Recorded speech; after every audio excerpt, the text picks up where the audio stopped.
பக்தி இன்ஃபோ நேர்கள் அனைவருக்கும் எனது இனிய வணக்கம். நான் உங்கள் வாழ்க நலம்பட்டன் ஜோதிடர் டிஜே சுந்தரபாண்டி. நேர்களே, தற்போது நம்மளுடைய வீடியோ பதிவில் நம்ம என்ன விஷயம் பார்க்க போகிறோம் அப்படின்னா, இந்த 2026ஆம் ஆண்டு ஜூன் மாதம் 2ஆம் தேதி குரு பெயர்ச்சியாகிறார் என்பது எல்லாருக்கும் தெரியும். ஸோ மிதுன ராசியில் இருக்கிற குரு பகவான் கடக ராசிக்கு உள்ளே நுழைகின்ற இந்த காலம், அதாவது குரு பகவான் உச்ச வீட்டுக்குள்ளே வருகின்ற இந்த அற்புதமான நேரத்தில் உங்களுடைய வாழ்க்கையில் அவர் என்ன மாற்றத்தை கொடுக்க போகிறார், என்னென்ன முன்னேற்றங்களை கொடுக்க போகிறாருன்னு பார்க்குறோம். பொதுவாகவே பார்த்திங்கன்னா, ஒரு மனிதனுடைய வாழ்க்கையில் பல போராட்டங்கள் பல பிரச்சனைகள் இருந்தாலும் வாழ்க்கையில் சந்தோஷம் வேணும், ஒரு வீட்டில் சுப நிகழ்ச்சி நடக்கணும், அது திருமணமாக இருக்கட்டும், வீடு கட்டுற யோகமாக இருக்கட்டும், அதாவது ஒரு பதவி உயர்வாக இருக்கட்டும், ஸோ வேலை விஷயமாக இருக்கட்டும், ஸோ எதுனாலும் ஒரு நல்ல செய்தி கேட்கணும், நல்ல செய்தி நடக்கணும் அப்படின்னு வீட்டில் ஒரு செயல்பாடு வேணும்னா அதற்கு மிகப்பெரிய ஒரு வலிமை குரு பகவான் கொடுப்பார் அவருடைய பார்வை மூலமாக.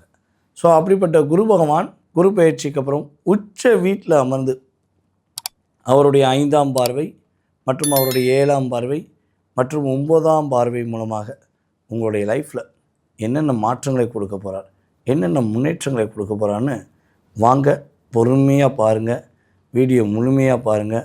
உங்களுக்கு குரு பகவான் கொடுக்கின்ற அத்தனை விதமான மாற்றங்களையும் முழுமையாக கேட்டு சந்தோஷம் அடையுங்க. வாங்க வீடியோக்குள்ளே போகலாம். துலாம் ராசி அன்பர்களுக்கு பார்த்திங்கன்னா நிறையா கஷ்டங்கள், நிறைய போராட்டங்கள் சந்திச்சிட்டிங்க. வேலையில் பிரச்சனை, தொழிலில் பிரச்சனை, அதே போல் உறவுகள் உங்களை புரிஞ்சுக்கிறவே இல்லைங்கிற கவலையில் இருக்கீங்க. ஸோ இந்த நிலை எப்போ மாறும் அப்படின்னு எதிர்பார்த்து காத்திருக்கின்ற துலாம் ராசி என்பவர்களுக்கு காலச்சக்கரத்துக்கு 4ஆம் இடத்துல குரு பகவான் உங்களுடைய ராசிக்கு 10ஆம் இடத்துல அமர்கிறார். 10ஆம் இடத்துல குரு அமர்ந்தால் பதவி பறிபோகுமாங்களே, ஏற்கனவே பிரச்சனை தான் இருக்கும். ஸோ இது நடந்துருமா அப்படின்னு நினைக்கிறீங்கன்னா உறுதியாக அந்த நிலை வராது.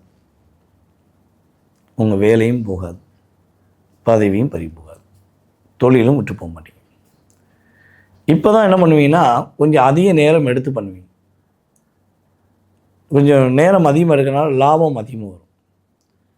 ஏன்னா குரு 10ஆம் இடத்துல அமர்ந்து உங்களுடைய 2ஆம் இடத்தை பார்க்காரு. அப்போ தனம் வாக்கு குடும்ப ஸ்தானத்தை பார்க்கறனால பொருளாதாரத்தில் எந்தெந்த பிரச்சனைலாம் சந்திச்சுக்கிறீங்களோ அந்த பொருளாதார சார்ந்த பிரச்சனை விடுபடுவீங்க. அதாவது ஒரு பாட்டு ஞாபகம் வருது, கையில் வாங்கினேன் பையில் போடலை, காசு போன இடம் தெரியல அப்படிங்கிற மாதிரி உங்களுக்கு ஏற்பட்ட இந்த போராட்டம் சரியாக போகுது, தடுமாற்றம் சரியாக போகுது. உங்கள் குடும்ப உறவுகள், உங்களை விட்டு பிரிஞ்சு போன குடும்ப உறவுகள் உங்கள் கூட சேருவாங்க. நீ யார்கிட்ட அதிகமாக அன்பு காட்டினீங்களோ அவங்க உங்களை புரிஞ்சுக்கலன்னு நினைக்கக்கூடிய நபர்கள் உங்களை தேடி வருவாங்க. பொதுவாகவே நம்ம துலாம் ராசி என்பர்களை பார்த்திங்கன்னா 2 பிரிவுகளாக பிரிப்போம். ஒன்று பார்த்திங்கன்னா 80% துலாம் ராசி, 20% துலாம் ராசி என்பர்கள். இந்த 20% துலாம் ராசி என்பர்கள் சுயநலவாதிகளாகவே இருந்து தேவையில்லாத நபர்களிடம் போய் சிக்கி தவிச்சு தன்னுடைய பேரையும் மதிப்பையும் எப்பயுமே கருதுக்கிட்டே இருப்பாங்க. ஸோ இவங்க அவங்களுடைய வாழ்க்கையை பற்றி மட்டும் தான் யோசிப்பாங்க. அவங்களுக்கு பிறரை பற்றி, பிறருடைய கஷ்டத்தை பற்றிலாம் தெரியாது. தனக்கு தேவை அவ்வளோதான், எனக்கு அதை பற்றிலாம் கவலை கிடையாது, நான் இப்படித்தான், என் வழி தான் சரி அப்படின்னு தவறான ஒரு வழியை தேர்ந்தெடுத்து முடிவெடுத்துட்டு அதிலே பிடிச்சி நிற்பாங்க. அந்த துலாம் ராசிக்காரங்களுக்கு குரு பகவான் வேறு வழி செய்வார், புரிய வைப்பார். ஓகேவா? இந்த 80% துலாம் ராசி என்பதாகி உங்களுடைய வாழ்க்கையில் என்ன மாற்றத்தை கொடுப்பாருன்னா, நீங்கள் உங்களே உணரக்கூடிய தன்மையை கொடுப்பார். உங்களுடைய உண்மையான அன்பை புரிந்துக்கிட்டு உங்கள் குடும்ப உறவுகள் உங்களை தேடி பேச வைப்பார். பொதுவாகவே ஏன் சார் எங்களுக்கு மட்டும் நிறையா பிரச்சனை வருது, நான் 80% துலாம் ராசி என்பதுன்னு சொல்கிறீங்க, எங்களுக்கு மட்டும் ஏன் பிரச்சனை எங்களை தேடி வருது, நாங்கள் யாருக்குமே பிரச்சனை பண்ணலையே, எல்லாருக்கும் நல்லதானே செய்கிறோம், எங்களுக்கு ஏன் இப்படி வருது அப்படின்னு நீங்கள் கேட்கக்கூடிய விஷயம் நமக்கு புரியுது. அதாவது நீதி, நேர்மை, உண்மை, கடமை, கண்ணியம், கட்டுப்பாடு அப்படின்னு சொல்லி போடும்போது பக்கத்தில் ப்ளஸ் போட்டு துலாம் ராசியும் பண்ணலாம். ஏன்னா ஒரு இடத்துல தவறு நடக்குன்னா அதை ஒளிமுறை இல்லாமல் சுட்டி காட்டுவீங்க, நீ இப்படி தப்பு பண்ணுற செய்யாத அப்படின்னு வான் பண்ணுவீங்க. அதே போல் யாருக்காவது கஷ்டம்னா ஓடி போய் உதவிங்க. அப்போ உங்களை பார்த்தா என்ன சொல்லுவாங்கன்னா, இவங்க வந்து நம்மளை குறை கண்டுபிடிச்சிட்டே இருக்காங்க, எப்போ பார்த்தாலும் நம்மளை குறை சொல்லிகிட்டே இருக்காங்கன்னு அவங்க நினைப்பாங்க. ஆனால் நீங்கள் குறை சொல்ல மாட்டீங்க. அவங்க தவறான பாதை போயிடக்கூடாதுன்னு நல்வழிப்படுத்துவீங்க. அதனால தான் வேலையில் பல பிரச்சனை. ஒரு துலாம் ராசி என்பவர்களும் ஒரு இடத்துல நிரந்தரமாக வேலை பார்த்தீங்கன்னா அது பெரிய அதிசயம். புரியுது உங்களுக்கு? அந்தளவுக்கு லாக் இருக்கும். அதே போல் வந்து பார்த்திங்கன்னா வீட்லேயுமே அதே மாதிரி தான். உங்களால் ஒரு மனசில் பட்டதை வெளியே சொல்லாமல் இருக்க முடியாது. நீங்கள் சொல்கிறதுனால பிரச்சனை சந்திப்பீங்க. ஸோ இந்த நிலையெல்லாம் மாறப்போகுது. உங்களுடைய உண்மையான நண்பை புரிஞ்சுக்கிற போகிறாங்க. யாரெல்லாம் துலாம் ராசி என்பவர்களோ சொந்த வீடு வாங்கணும் லட்சியத்தில் இருக்கீங்களோ சொந்த வீடு வாங்குவீங்க, சொந்த வீடு கட்டுவீங்க, அல்லது ஒரு இடமாச்சும் வாங்கக்கூடிய அமைப்பு கிரகங்கள் உண்டு. சார் காசையில் எப்படி வாங்குவோம்? அதான் 2ஆம் இடத்தை குரு பார்க்காரேன். உங்களுடைய வேலைக்கு ஏற்ற அங்கீகாரத்தை கொடுப்பார், பதவி உயர்வை கொடுப்பார், பொருளாதாரத்தில் ஒரு ஏற்றத்தை கொடுப்பார். ஆட்டோமேட்டிக்காக நீங்கள் வாங்க போகிறீங்க. அவ்வளோதான். புரியுதா உங்களுக்கு? ஸோ அதே போல் வந்து பார்த்திங்கன்னா உங்கள் வேலையில் உள்ள எல்லா விதமான பிரச்சனையும் சரியாயிடும். கடன் பிரச்சனையில் சிக்கி தவிக்கிற உங்களுடைய லைஃப்பில் கடன் பிரச்சனை மீண்டு வர போகிறீங்க. உங்களுடைய மனசு ரிலாக்ஸ் ஆக போகுது. புரியுதா? ஆரோக்கியம் சார்ந்த விஷயங்கள் உள்ள எல்லா பிரச்சனையும் சரியாயிடும். உங்களுடைய லைஃப்பை நீங்கள் இந்த குரு பயிற்சிக்கு அப்புறம் தான் அற்புதமாக வாழ போகிறீங்க அப்படிங்கிறது உண்மை. ஸோ இந்த குரு பயிற்சிக்காகல நீங்கள் என்ன வழிபாடு செஞ்சால் இன்னும் கொஞ்சம் ஏற்றம் வரும் அப்படின்னா, வாராகி அம்மன் வழிபாடு மனசார பின்பற்றுங்க. உங்கள் லைஃப்பில் பெரிய மாற்றம் வரும்.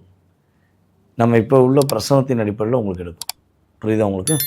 ஸோ வாராகி அம்மனை வழிபாடு செய்யும்போது உங்களுக்கு மிகப்பெரிய மாற்றம் ஏற்படும். நான் சொல்லக்கூடிய இந்த வழிபாடை மனசார ஏற்றுக்கொண்டு ஃபாலோ பண்ணக்கூடிய நம்மளுடைய அன்பு நேயர்கள் கீழே வந்து கமெண்ட்ஸில் உங்களுடைய நட்சத்திரம் ப்ளஸ் வாராகி அம்மனை போற்றி போற்றி வணங்குகிறேன் அப்படின்னு சொல்லி உங்களுடைய பாணியில் நீங்கள் எஸ்எம்எஸ் போட்டு விடுங்க. அம்மனுடைய அருளும் குருவுடைய அருளும் கிடைக்கப்பெற்று நீங்கள் ரொம்ப சூப்பராக இருக்க போகிறீங்க. நேயர்களே, தற்போது வரை நீங்கள் பார்த்த விஷயங்கள் எல்லாமே குரு பெயர்ச்சிக்கான பொது பலனே. ஸோ இந்த பொது பலன் அப்படின்னு சொல்லும்போது வந்து பார்த்திங்கன்னா எத்தனை சதவீதம் சார் நடக்கும்? நீங்கள் சொன்னதெல்லாம் ரொம்ப சந்தோஷமாக இருந்துச்சு, கேட்கும்போது ரொம்ப ஒரு மகிழ்ச்சியாகவும் இருக்குது. ஸோ இது எந்த அளவுக்கு எத்தனை சதவீதம் நடக்கும் அப்படின்னா, பொதுவாகவே வந்து பார்த்திங்கன்னா 20 to 30% உங்களுக்கு அப்படியே கிடைக்கும் அப்படிங்கிறது உண்மை. ஸோ இதே இது உங்கள் சுய ஜாதகம் வலிமையாக இருந்தால் உங்களுக்கு நடக்கின்ற தசா புத்தி அந்தரங்கள் கிரகங்களுடைய அமைப்பு கிரகங்களுடைய சேர்க்கை உங்களுடைய சுய ஜாதகத்தில் ரொம்ப சூப்பராக இருக்குன்னா நாம் சொன்ன விஷயம் அப்படியே 100% நடந்துடும். சில அன்பர்களுக்கு தசாபுதி கிரக அமைப்புகள் கொஞ்சம் சுமாராக இருக்குன்னா, ஒரு பசியோடு இருக்கவங்களுக்கு சார் ரொம்ப பசிக்கு சார், நம்மளும் ஓட்டு கடையாக தேடிக்கிட்டு இருக்கோம், என்ன பண்ணே தெரில சார் அப்படின்னா, சரி ஒரு டீ கடையில் நிப்பாட்டுங்க, ஒரு டீயும் பண்ணும் சாப்பிடுவோம், ஒரு காப்பியும் ஒரு பண்ணும் சாப்பிடுவோம், அல்லது ஒரு கூல்ட்ரிங்க்ஸ் சாப்பிடுவோம் அப்படின்னு நம்ம சொல்லுவோமா மாட்டோமா? ஸோ அப்போ ஏன் சொல்கிறோம்னா, நமக்கு இன்னும் ஒரு எனர்ஜி, அதாவது சாப்பாடு இல்லை அப்படின்னா ஏதோ ஒரு எனர்ஜி பவர் வேணும்ல.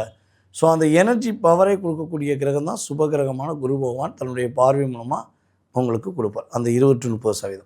ஸோ அப்போ தள்ளாடி கொண்டிருக்கக்கூடிய வாழ்க்கை, போராடி கொண்டிருக்கக்கூடிய உங்களுடைய வாழ்க்கை ஒரு நிலையான தன்மையில் ஓரளவுக்காச்சும் ஒரு ஸ்டடி பண்ணக்கூடிய அளவுக்கு குரு பகவானுடைய செயல்பாடு உங்கள் லைஃப்பில் ஒரு மாற்றத்தை கொடுக்கும்.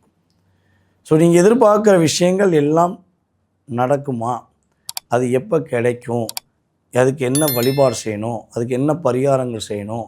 ஸோ அப்படிங்கிறத தெரிஞ்சுக்கணுன்னு ஆசைப்படுற நேயர்களாக நீங்கள் இருக்கீங்கன்னா, நீங்கள் செய்ய வேண்டிய ஒரே ஒரு விஷயம் என்னென்னா, உங்களுடைய பெயர், பிறந்த தேதி, மாதம், வருடம், நேரம், பிறந்த ஊர், நீங்கள் எந்த நாட்டிலேருந்து பேசுகிறீங்க அப்படிங்கிறத எனக்கு எஸ்எம்எஸ் டைப் பண்ணி போடுங்க.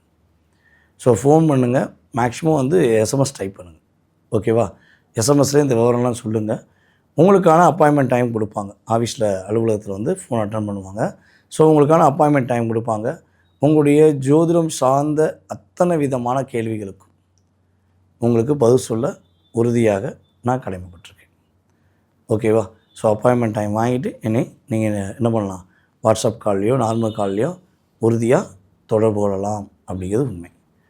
சார் ஜாதகமே இல்லையே சார், எனக்கு பிறந்த நேரம் தெரியாது, சில பேருக்கு பிறந்த தேதிலாம் ஒரு டவுட்டாக தான் இருக்குது, எனக்கு வயது ஒரு குறிப்பிட்ட வயசுன்னு சொல்லி தெரியும், அப்படின்னு நினைக்கிறேன் சார். என்னுடைய எதிர்காலத்தை தெரிஞ்சுக்கிற முடியாதா அப்படின்னு கேள்வி கேட்கக்கூடிய நபராக நீங்கள் இருக்கீங்கன்னா, உங்கள் மனசில் அந்த கேள்வி இப்போ இருக்குன்னா தாராளமாக தெரிஞ்சுக்கலாம்.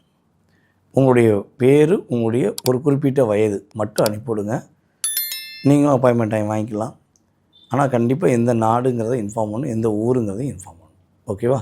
ஸோ அதை வச்சு தான் நம்ம வந்து கணக்கிட முடியும். ஏன்னா நீங்கள் எந்த நாட்டிலேருந்து பேசுகிறோம் அந்த நாட்டோட டிகிரி வைஸாக இப்போ உள்ள பிரசனம் போட்டு போகும். ஓகேவா? ஸோ பிரசனத்தின் அடிப்படையில் உங்களுடைய எதிர்காலம் சம்மந்தப்பட்ட அத்தனை விதமான கேள்விகளுக்கும் பதில் சொல்ல முடியும். விருப்பப்படுகின்ற நபர்கள் தொடர்பு கொள்ளவும். மேலும் உங்களுடைய மேலான கருத்துக்கள், அதே போல் உங்களுடைய உறவினர்கள், நண்பர்களுக்கு நம்முடைய யூடியூப் சேனலை ஃபார்வர்ட் பண்ணுங்கள். நம்ம சேனலை முதல் முறையாக பார்க்குறீங்கன்னா சப்ஸ்கிரைப் பண்ணிக்கோங்க. அதேபோல் உங்களுடைய பொன்னான, மேலான, அன்பான கருத்துக்கள், நல்ல கருத்துக்களை பதிவிடுமாறு அன்புடன் கேட்டுக்கொள்கிறேன். மீண்டும் உங்களை சந்திக்கும் வரை உங்களிடமிருந்து அன்பாக தற்போது விடைபெறுவது நான் உங்கள் வாழ்க நலமுடன் ஜோதிடர் டிஜே சுந்தரபாண்டி. நன்றி, வணக்கம்.